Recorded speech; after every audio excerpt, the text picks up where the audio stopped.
سورہ عنکبوت کا بیان ہو رہا ہے، تو اس سلسلے میں 1 سے 22 آیات کی تفسیر ہو چکی ہے۔ اب 23 سے 30 آیات کی تفسیر ہوگی، پہلے تلاوت، ترجمہ اور پھر تفسیر ہوگی۔ اعوذ باللہ من الشیطان الرجیم، بسم اللہ الرحمن الرحیم۔ والذین کفروا بآیات اللہ ولقائہ اولئک یئسوا من رحمتی وَأُولَئِكَ لَهُمْ عَذَابٌ أَلِيمٌ فَمَا كَانَ جَوَابَ قَوْمِهِ إِلَّا أَنْ قَالُوا اقْتُلُوهُ أَوْ حَرِّقُوهُ فَأَنْجَاهُ اللَّهُ مِنَ النَّارِ إِنَّ فِي ذَلِكَ لَآيَاتٍ لِقَوْمٍ يُؤْمِنُونَ وَقَالَ إِنَّمَا اتَّخَذْتُم مِّن دُونِ اللَّهِ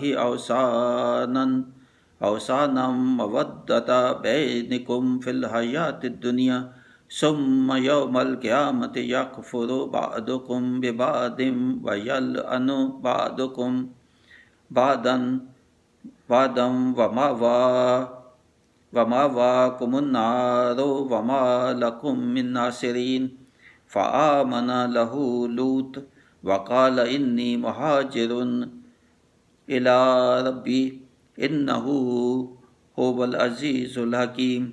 وَوَهَبْنَا لَهُ إِسْحَاقَ وَيَعْقُوبَ وَجَعَلْنَا فِي ذُرِّيَّتِهِ النُّبُوَّةَ وَالْكِتَابَ وَآتَيْنَاهُ أَجْرَهُ فِي الدُّنْيَا وَإِنَّهُ فِي الْآخِرَةِ لَمِنَ الصَّالِحِينَ وَلُوطًا إِذْ قَالَ لِقَوْمِهِ إِنَّكُمْ لَتَأْتُونَ الْفَاحِشَةَ مَا سَبَقَكُمْ بِهَا مِنْ أَحَدٍ مِنَ الْعَالَمِينَ أَإِنَّكُمْ لَتَأْتُونَ الرِّجَالَ وَتَقْطَعُونَ السَّبِيلَ وَتَأْتُونَ فِي نَادِيكُمُ الْمُنكَرَ فَمَا كَانَ جَوَابَ قَوْمِهِ إِلَّا أَنْ قَالُوا ائْتِنَا بِعَذَابِ اللَّهِ إِن كُنتَ مِنَ الصَّادِقِينَ قَالَ رَبِّ انصُرْنِي عَلَى الْقَوْمِ الْمُفْسِدِينَ۔ صدق اللہ العظیم۔ اب ان آیات کا سادہ ترجمہ بیان ہوگا۔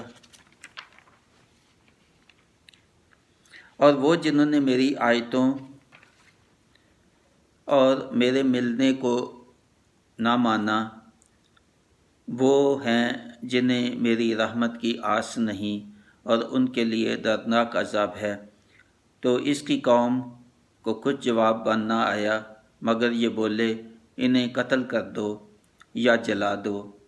تو اللہ نے اسے آگ سے بچا لیا۔ بے شک اس میں ضرور نشانیاں ہیں ایمان والوں کے لیے۔ اور ابراہیم نے فرمایا، تم نے تو اللہ کے سوا یہ بت بنا لیے ہیں جن سے تمہاری دوستی یہی دنیا کی زندگی تک ہے، پھر قیامت کے دن تم میں ایک دوسرے کے ساتھ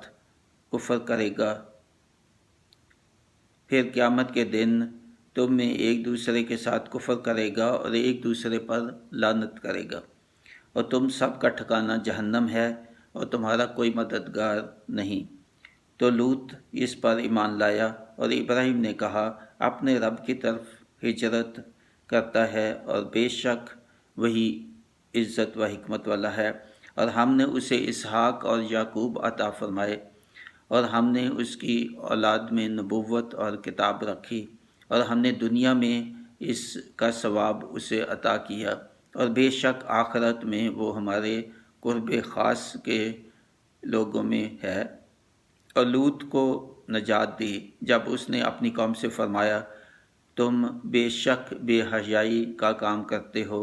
اور تم سے پہلے دنیا بھر میں کسی نے نہ کیا۔ کیا تم مردوں سے بد فعلی کرتے ہو اور راہ مارتے ہو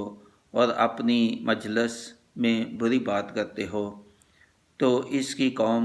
کا کچھ جواب نہ ہوا مگر یہ کہ بولے، ہم پر اللہ کا عذاب لاؤ اگر تم سچے ہو۔ عرض کی، اے میرے رب، میری مدد کر ان فسادی لوگوں پر۔ اب میں نے جو تفسیر لکھی ہے ان آیات کی 23 سے 30، تو وہ میں بیان کروں گا۔ یہ کچھ کسی حد تک تفسیر خلاصہ میں آ چکی ہے، مگر مزید وہ یہ ہے کہ یہ لوگ جو کہہ رہے ہیں کہ اللہ کی آیتوں کا انکار کر رہے ہیں، تو اللہ تعالیٰ فرما رہا ہے کہ یہ ان کو بتاؤ کہ یہ آخرت میں اللہ کے پاس حاضر ہونے کے ہی منکر ہیں، اور اسی وجہ سے یہ جو ہے وہ جو آپ بیان کر رہے ہیں، ان کو وحی اور آیتیں، تو یہ انکار کر رہے ہیں جن کو اللہ کی رحمت کی امید نہیں ہے۔ تو یہ جو لوگ ایسے، ان کو اللہ کی رحمت کی امید نہیں ہے، اور ان کو امید نہیں ہے کہ یہ اللہ تعالیٰ کے پاس قیامت کے بعد، موت کے بعد ان کی حاضری ہوگی۔ ان کے لیے اللہ نے دردناک عذاب تیار کر رکھا ہے۔ تو پھر ابراہیم کی قوم کے سرداروں نے کہا کہ یہ جو تبلیغ نہیں کر رہے ہیں اور ہمیں کہہ رہے ہیں کہ اپنے باپ دادا کا دین جو ہے وہ چھوڑ کے تو ایک نیا دین جو ہے ہمیں یہ بتا رہے ہیں، تو یہ تو اب باز نہیں آ رہے اپنے جو تبلیغ سے، اور یہ ہمارے لوگوں کو یہ جو ہماری سرداری کو بھی یہ چیلنج کر رہے ہیں، اور یہ تو برداشت سے ان کی جب باہر ہو گیا یہ، تو پھر انہوں نے مشورہ کیا آپس میں کہ جی اب ان کو کہنے سے کچھ نہیں ہوگا، سختیاں بہت کر کے دیکھ لی ان پہ، اور اب ایک ہی ہے کہ ان کو ختم کر دیا جائے۔ کیسے ختم کیا جائے؟ کچھ نے کہا قتل کر دیں، کچھ نے کہا کہ نہیں قتل نہیں ہے، ان کو آگ میں ڈال دو۔ تو پھر ان کا فیصلہ یہی ہوا کہ جی ان کو آگ میں ڈال دیں۔ ان کو پھر انہوں نے ایک گڑھا کھودا اور ان کی چاروں طرف دیواریں جو ہیں بنائیں تاکہ نکل نہ سکے، اور ایندھن اس میں ڈالا اور آگ بھڑکائی۔ جب آگ، اس کے بعد پھر ان کے ہاتھ پاؤں باندھ کے حضرت ابراہیم علیہ السلام کے، تو ان کو آگ میں پھینک دیا۔ تو بہرحال اللہ تعالیٰ کے حکم سے وہ آگ جو ہے وہ ٹھنڈی ہو گئی، بلکہ وہاں گلزار اور باغ جو ہے وہ بن گیا ان کی جگہ، اور یہ اللہ تعالیٰ نے معجزہ دکھایا، اور وہ زندہ وہاں سے آگ سے نکل آئے۔ اور یہ معجزہ اللہ تعالیٰ کا جو ہے وہ آئندہ والی نسلوں کے لیے بھی، کہ اللہ تعالیٰ کیسے اپنے جو اس کے پیارے ہیں اور اس کے رسول ہیں، جو بڑی محنت، بہت مشقت کرتے ہیں، اپنی زندگی کو پوری وقف کر دیتے ہیں اللہ تعالیٰ کے جو پیغام ہے اس کو لوگوں تک پہنچانے کے لیے، تو اللہ تعالیٰ کیسے ان کی مدد کرتا ہے۔ تو حضرت لوط علیہ السلام کا ذکر ہے کہ وہ بتاتے ہیں کہ انہوں نے جب یہ دیکھا، جب یہ واقعہ، تو بھی ان کو رسالت انہوں نے قبول کی، اور بے شک اس میں ضرور دوسروں کے لیے نشانیاں ہیں، یہ جو نصیحت ہے۔ پھر ابراہیم علیہ السلام نے اپنی قوم کو بتوں کو پوجنے سے منع فرمایا، مگر یہ ہے کہ پھر وہ یہ نہیں کہ انہوں نے پھر باز آ گئے، یہ سارے واقعہ سے ان کی تو بلکہ ہمت زیادہ بڑھ گئی کہ اللہ تعالیٰ کی مدد میرے ساتھ ہے، مجھے اس نے بچا لیا، اور انہوں نے پھر وہی ان کو کہا کہ بتوں کو جو ہے وہ چھوڑ دو، اور ان کے ساتھ، بتوں کے ساتھ تمہاری دوستی تو کہا کہ اسی دنیا تک ہے، تو آخرت میں یہی بت جو ہے وہ منکر ہو جائیں گے کہ انہوں نے کب کہا تھا کہ یہ ہماری عبادت کریں، ہماری پوجا کریں، ہمارے پاس مدد مانگنے کے لیے آئیں۔ تو یہ ان کو سمجھ لینا چاہیے ابھی کہ مدد کرنے والا اور ان کا خالق اور جس کی پوجا کرنی چاہیے وہ صرف اور صرف جو ہے وہ اللہ تعالیٰ ہی ہے۔ اور یہ جو پھر روایات کے مطابق ابراہیم علیہ السلام نے جب دیکھا کوئی ان کی قوم کا کوئی ماننے کے لیے تیار نہیں ہو رہا، تو وہ عراق کے علاقے سے پھر شام کی طرف جو ہے وہ ہجرت کر گئے، اور حضرت لوط علیہ السلام جو ہے وہ بھی ان کے ساتھ تھے اس ہجرت میں۔ بے شک اللہ ہی سب عزت اور حکمت والا ہے، اور اسی پہ ان کا بھروسہ تھا کہ اللہ تعالیٰ ہی کے حکم سے ہجرت ہوئی، اور اللہ تعالیٰ کی اس میں حکمت ہے، وہی عزت والا ہے۔ اور پھر فرمایا کہ ہم نے ابراہیم علیہ السلام کو حضرت اسماعیل علیہ السلام کے بعد اسحاق بیٹے اور حضرت یعقوب جو پوتے، ان کی بشارت ان کو دی، اور بعد میں ان کی اولاد میں نبوت اور کتاب جو ہے تورات، انجیل اور زبور، قرآن جو ہے وہ پیغمبروں پہ آئی. یہ سب حضرت ابراہیم علیہ السلام کی اولاد میں سے ہی انبیاء تھے. تو یہ ان کا پہلے بعد میں جتنے انبیاء آئے ان کی اولاد سے آئے، اور کتابیں بھی جو آئی ان کی اولاد کے. تو یہ فضیلت حضرت ابراہیم علیہ السلام کی جو ہے وہ بیان فرمائی. اور اللہ نے دنیا کے سب مذاہب کے لوگوں میں ان کی عزت اور ان کا ثواب جو ہے وہ جاری رکھ رہا. سب مذہبوں کے جو ہے وہ حضرت ابراہیم علیہ السلام کو تو مانتے ہی ہیں. تو یہ بھی ان کی فضیلت بیان فرمائی، اور ان کی